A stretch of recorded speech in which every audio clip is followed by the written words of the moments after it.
Hello guys, আমি আজ আপনাদের কাছে তারাপীঠ মন্দির এবং মায়ের কিছু রহস্যময় কথা বলবো আর ভিডিওতে দেখাবো।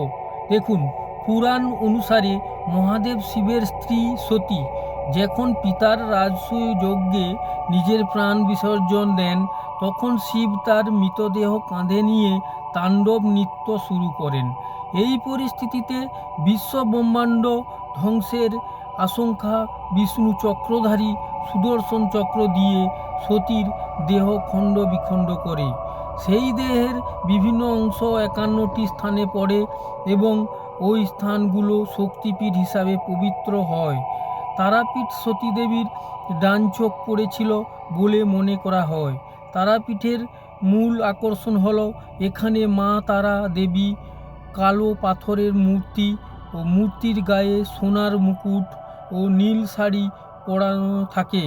মা তারাকে সাধারণত এখানে কালিকা রূপে পূজা করা হয়।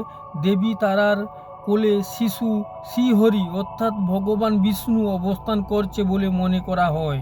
তারাপীঠের ইতিহাসের সঙ্গে জড়িয়ে আছে মহান সাধক যাকে আমরা বামাখ্যাপা বলি। 19 শতকে তিনি এই স্থানকে তান্ত্রিক সাধনার পীঠস্থান হিসাবে প্রতিষ্ঠিত করেন। বামাখ্যাপার আশ্রম ও সমাধি এখনও মন্দিরের কাছে অবস্থিত। এটি দর্শনীয়দের কাছে আকর্ষণীয় স্থান।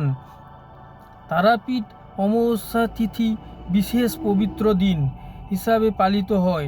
এই দিনে বহু ভক্ত মা তারার দর্শন লাভের আশায় এখানে আসেন। তারাপীঠ মন্দির শুধু শক্তিপীঠ নয়, এটি এক অন্যতম তান্ত্রিক তীর্থক্ষেত্র হিসাবে পরিচিত।